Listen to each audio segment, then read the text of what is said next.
Break के बाद एक बार सभी दर्शकों का एक बार फिर से अन्नदाता में स्वागत है। चलिए रुक करते हैं अगली कड़ी की ओर।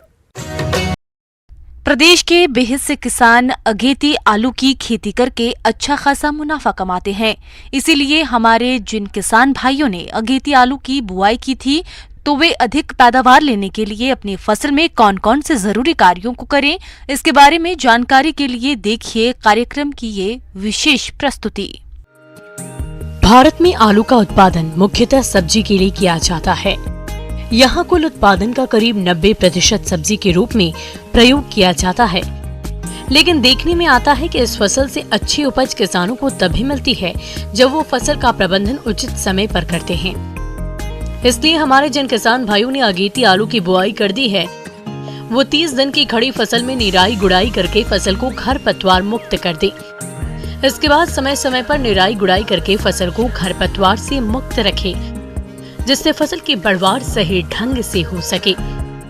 किसान भाइयों, आलू की फसल में पहली सिंचाई बुआई के 1 सप्ताह बाद ही करनी चाहिए और उसके बाद प्रत्येक 8 से 10 दिनों के अंतराल पर सिंचाई करते रहना चाहिए।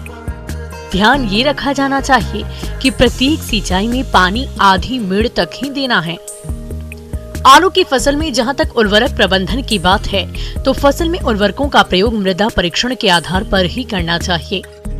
लेकिन हमारे जो किसान भाई किन्हीं कारणवश मृदा परीक्षण नहीं करवा पाते हैं, तो वही 20 टन सड़ी हुई गोबर की खाद, 250 किलोग्राम यूरिया, 180 किलोग्राम DAP और 170 किलोग्राम MOP का प्रयोग करें, जिसमें यूरिया की 125 किलोग्राम और अन्य खाद उर्वरकों की पूरी मात्रा बुआई के समय दें और शेष बची यूरिया की 125 किलोग्राम मात्रा का प्रयोग आप 30 से 35 दिन की खड़ी फसल में करें, जिससे आपके फसल की बढ़वार अच्छी होगी। किसान भाइयों, आलू की फसल में अगेती झुलसा रोग का प्रकोप काफी देखने को मिलता है, जो अल्टरनेरिया कवक द्वारा फैलता है। इस रोग के लक्षण शुरुआत में पौधे की निचली पत्तियों पर छोटे गोले से अंडाकार भूरे धब्बों के रूप में दिखाई देते हैं और इस रोग से प्रभावित कंदों पर दबे हुए धब्बे तथा नीचे का गुदा भूरा और शुष्क हो जाता है।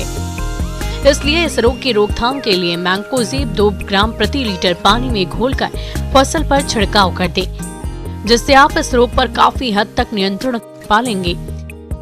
किसान भाइयों, आलू की फसल में पत्ती सिकुड़न लीफ कर्ल रोग के नाम से इसे जाना जाता है, काफी देखने को मिलता है।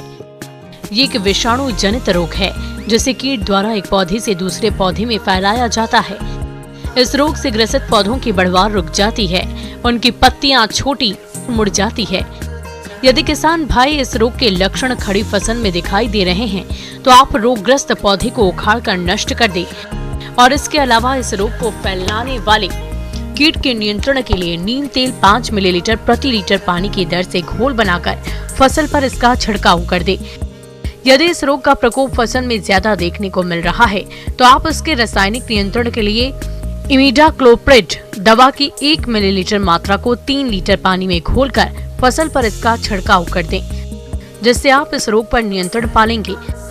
इस तरह किसान भाइयों, आप इन सभी बातों का खास ख्याल रखते हुए यदि अगेती आलू की फसल का प्रबंधन करते हैं, तो आपको बुआई के 75 से 85 दिनों में औसतन 2 से 250 क्विंटल प्रति हेक्टेयर तक उपज मिल सकती है।